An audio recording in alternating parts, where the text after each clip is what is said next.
નમસ્તે મિત્રો, હું છું ગોવિંદ સર. બહુ ઇન્ટરેસ્ટિંગ ટોપિક તમને સમજાવવા જઈ રહ્યો છું. આ લેબની અંદર કેમિકલ આવે જે પીએચ માપવા માટે. આ તમને નહીં મળે ક્યાંય, જો મળે તો વેરી ગુડ છે. કેવું હોય, આની અંદર સેજ જ 2 ડ્રોપ નાખવાના હોય એટલે તરત જ પાણી કેટલા પીએચનું છે ને તમને ખબર પડી જાય. જો આમાં કલર અલગ અલગ દેખાય છે, હું ફેરવતો જ તમે જોતા જાજો. છે ગ્રીન, પછી ડાર્ક બ્લુ, પછી રેડ કલર, પછી સેજ પાતળો, પછી છે આ બધા દેખાય છે. હવે આની અંદર લખેલું છે કેટલા પીએચ, બરાબર. જો આ રેડ છે ને દેખાય છે, ઈ કેટલા નંબર 3 થી 4 નો પીએચ નું હોય ને એટલે એને રેડ કહેવાય. પછી 5 પીએચ નું હોય ને તો આ કેસરી કલર આવે, બરાબર. પછી 6 પીએચ નું હોય સેજ ગ્રીન જેવું હોય, અને 7 પીએચ હોય ને એક્ઝેક્ટ ગ્રીન હોય, જો બરાબર. અને 8, 9 ને 10 પીએચઓ ની આવું બ્લુ હોય. હવે આ તમારી સામે મૂકું છું અહીંયા, રેડી. આ મેં પાણી લીધું છે, સમજજો, દેખાય છે. આ પણ મેં પાણી લીધું છે. હવે આ બે બિસ્લેરી વોટર પાણી છે, બરાબર. આની અંદર હું સેજ પહેલા નાખી દઉં એટલે ખબર પડે કે કેટલા પીએચ નું આ પાણી છે. તમને કલર દેખાશે, જોજો. 2 ડ્રોપ મેં નાખ્યા, બરાબર. અને આપણે આને હલાવી નાખીએ, રેડી. એટલે બરાબર તમે જોતા હશો ને તો આ ગ્રીન પાણી થઈ ગયું, દેખાય છે. કેવું છે? ગ્રીન જેવું છે. એટલે કે આ પાણી ઓલરેડી અત્યારે 7 પીએચ નું પાણી છે, બરાબર. બહુ ધ્યાનથી સમજજો.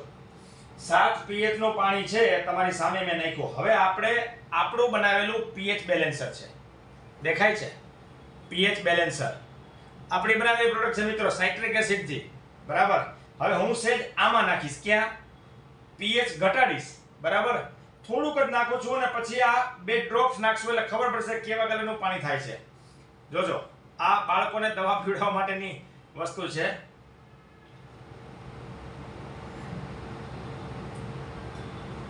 જોજો, દેખાય છે. મેં કેટલું લીધું છે તમે જોઈ લેજો, દેખાય છે. એકદમ અહીંયા સુધી લીધું છે, એ આવી ગયું, બરાબર. બહુ ધ્યાનથી જોજો એટલે ખબર પડે. તમારી સામે હું નાખું છું.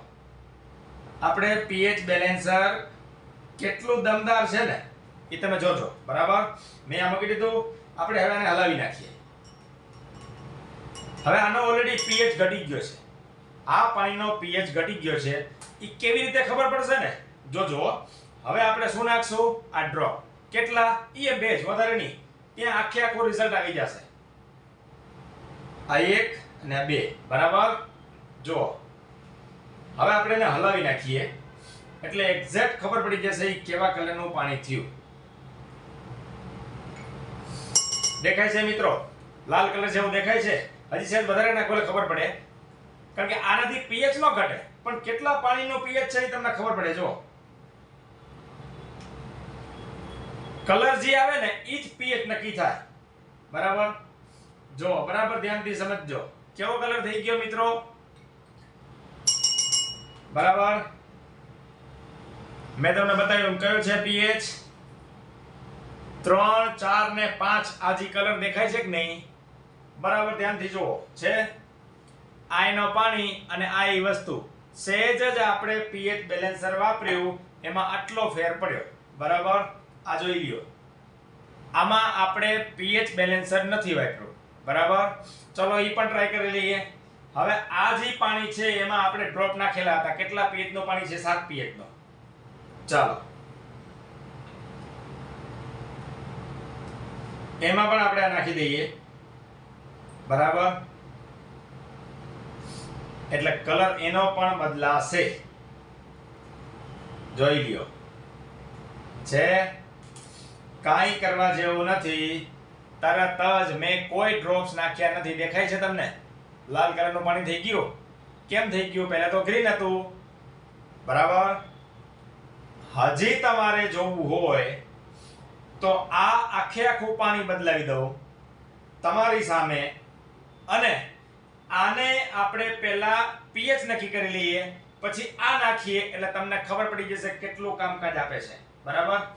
આને આપણે આમાં ભરી લઈએ. આ ખાલી છે, તમારી સામે છે, બરાબર. કારણ કે અત્યારે ખાલી કરવા જાવ વળી એમ થાય ગોવિંદ સર બીજું ભરી લીધું ભાઈ. આને મેં મૂકી દીધું અહીંયા, બરાબર. આ ખાલી છે. હવે હું આ પાણી આમાં નાખું છું, ભૂલ ન થાય એટલા માટે, બરાબર. પાણી આટલું જ છે, બીજું ભરવા જવાનું બાકી છે. હવે આ ક્લીન પાણી છે. આમાં હું શું નાખીશ? પહેલા ડ્રોપ્સ નાખીશ એટલે ખબર પડે પાણીનો pH કેટલો છે, બરાબર. જોજો, આ 1 2 3 4 નાખ્યા મેં, બરાબર. આ 5 નાખી, કઈ ફેર ના પડે. આ વધારે નાખ્યો તો કલર કઈ આનો કલર ન બદલે, જેવું હોય ને એ જ દેખાશે. દેખાય છે? આ કેવો કલર થઈ ગયો? Green colour. એટલે આ જે દેખાય છે ને, તમને બતાવજો છે, અહીંયા દેખાય છે ને, એના જેવો 6 pH નું પાણી છે આ, બરાબર. હવે મારે આની જરૂર નથી, આ pH બેલેન્સરની જરૂર છે. તમારી સામે હું એમાં નાખું છું, જોજો કેવો કલર થાય છે, બરાબર. એ આ મેં નાખ્યો, બરાબર. જોજો, મેં હજી હલાવ્યું નથી. અહીંયા તો કલર ચેન્જ થઈ ગયો, દેખાય છે? હજી હલાવ્યું નથી. આટલી તાકાત છે pH બેલેન્સરની, દેખાય છે? હજી મેં હલાવ્યું નથી, તમારી સામે છે. મિત્રો, આ લેબની અંદર તૈયાર થતી વસ્તુ છે અને ગોવિંદ સર જે વસ્તુ બનાવે ને એ જેવી તેવી ન હોય. આ ઉપરવાળાના આશીર્વાદ છે જે આપણે વસ્તુ બનાવીએ છીએ. છે મેં હજી હલાવ્યું નથી, તમારી સામે છે. થઈ ગયું આને જેવું પાણી, બરાબર. હવે કાંઈ આને pH બેલેન્સ નાખવાની જરૂર નથી. શું કામ? કલર એની મેળે આવી ગયો. 3 થી 4 નો pH છે જ નાખ્યું, એમાં pH આવી ગયો. આ દમદાર પ્રોડક્ટ ગોવિંદ સરે તૈયાર કરેલી છે સાઇટ્રિક એસિડમાંથી. પણ તમે નહીં બનાવી શકો, કારણ કે આમાં બીજી એની કેમિકલ ફોર્મ્યુલેશન આવે, એ તમારી પાસે નહીં હોય ને તમને નહીં મળે, બરાબર. આ એટલા માટે મેં વિડીયો બનાવ્યો કે તમને ખબર પડે. હવે પેલા માહિતી આપી દઉં. જો pH ઘટાડવાથી શું થાય? ઘણી બધી દવાઓ છે ને મિત્રો, ખાસ સમજજો, ખેતીની અંદર આવા નાના નાના બદલાવ કરશો ને બહુ મોટું પરિણામ આવશે.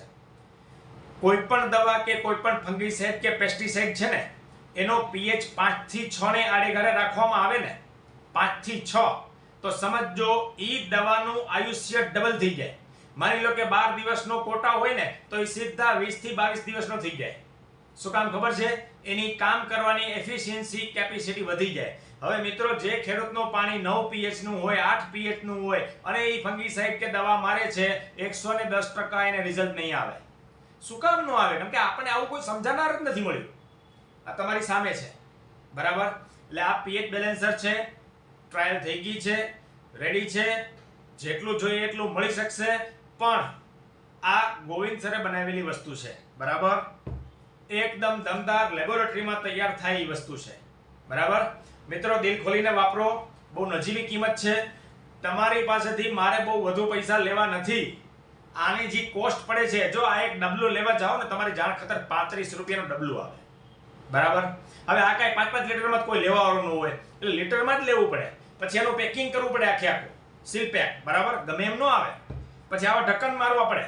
આ બધી વસ્તુ 35 રૂપિયા ખાલી આની કોસ્ટ છે. પછી કેમિકલ, આ તે કમ્પોઝિશન બધી વસ્તુ કરીએ ને, બહુ નજીવી કિંમતે, લોમાં લો કિંમતે લઈ આવશું, જેથી કરીને દરેક ખેડૂત સસ્ટેનેબલ બની શકે, સમૃદ્ધ બની શકે અને pH ઘટાડી અને કામ કરે, બરાબર. હા, આ તમારે જોઈતું હોય ને ક્યાંય, તો ઈ આરો વેચતા હોય ને કમ્પ્લીટ, એની પાસે આ તૈયાર છે, બરાબર. આ એના માટે જ છે. આવી રીતે તમે દવા યા સ્પ્રે યા ખાતરનો pH ઘટાડી અને કામ કરશો તો ડેફિનેટલી તમારા ખેતીની અંદર જબરજસ્ત બદલાવ આવશે, ફેરફાર આવશે. આ બધું અમે વર્ષોથી કરી છે, પણ હું તમને એટલા માટે બતાવું છું કે આ બધી વસ્તુ તમારે કરવી પડશે. જો pH બેલેન્સર આવે છે, બહુ મોંઘા છે, 450-500 રૂપિયા લીટરનો ભાવ છે, બરાબર. એ આપણે સૌથી સસ્તામાં સસ્તા લઈ આવ્યા, કારણ કે આપણી પ્રોડક્ટ છે, આપણે બનાવેલી વસ્તુ છે, બરાબર. જય જવાન, જય કિસાન, હર હર મહાદેવ. આ મારી લેબ જ છે, બરાબર. ધન્યવાદ. મિત્રો, હું તમને એક લાઈવ બતાવું. જો pH કેટલો માયને કરે છે ને, જોજો. આપણી પાસે 4 જાતના પાણી છે. એક નળનું છે, આરોનું છે, આ વરસાદનું પાણી છે, ગયા વર્ષે વરસાદ હતો એનો, હજી તો અત્યારે પડ્યો નથી, અને આ સોડાનું કેટલું pH હોય ને એ પણ આપણે જોઈ હો, દાવત. જોજો, હું તમારી સામે ભરું છું. આ ખાલી કપ છે. આ નળનું પાણી એટલે કે દારનું પાણી છે, બરાબર. કલર તમે જોજો, અને આ પીવાનું પાણી આરો આપણે પીએ છીએ ઈ છે, બરાબર. કપ ધ્યાનથી જોજો. આ વરસાદનું પાણી આપણે ગયા વર્ષનું જે ભરીને મેં સ્ટોર કરી રાખ્યું છે, તમારી સામે મૂકું છું, જો, બરાબર. અને આ છે સોડા છેલ્લામાં, જો છે આ સોડા છે, બુલબુડી ઉપડે છે ને, બસ. ફરી સમજાવી દઉં. આ પહેલું છે એ નળનું પાણી છે, બીજું છે એ આપણે આરોનું પાણી છે, ત્રીજું છે એ વરસાદનું છે, ને ચોથું છે એ સોડા છે. હવે બધામાં હું આ છે ને જોજો કલર મૂકેલા છે, જો 8-9 pH આવો કલર થશે તો આ થશે, આ છે એ 7 pH છે ન્યુટ્રલ, આ 6 છે, આ 5 છે, અને આ 4 થી 3 pH. દવા આપણે સ્પ્રે કરીએ ત્યારે કેવો માયને રાખે છે ને જોજો. પહેલા આપણે નળનું પાણી છે એમાં 2 ડ્રોપ નાખીએ છીએ, બરાબર. વધારે નાખો તો આમાં કંઈ પ્રોબ્લેમ નહીં, જે કલર આવવાનો છે એ જ આવશે જેટલા pH નો હોય છે, બરાબર. જુઓ, આપણે જે હલાવ્યું પણ નથી, છે 4 પાણી અલગ છે મિત્રો. હજી ફરી સમજાવું છું, આ વરસાદનું પાણી નથી, આ નળનું પાણી છે, બરાબર. હવે આપણે આમાં જોઈએ કોની હારે મેચ થાય છે, આ 7 pH ની હારે, બરાબર. આ પાણી છે એ આની હારે મેચ થાય છે 6 pH. આ પાણી છે એ 5 pH એટલે વરસાદનું પાણી છે, અને સોડા જે આપણે પીએ છીએ ને એ કેટલું છે, 3 થી 4 pH નું છે, બરાબર. આટલો ફેર છે. જો આ એ વસ્તુ છે મિત્રો, આનાથી આપણને એ જાણવા મળે ને ખબર પડે કે પાણી આ રીતે આટલું આટલું આવે, એને બેલેન્સ કરવું જરૂરી છે. આ લાઈવ ચાર તમારી સામે છે.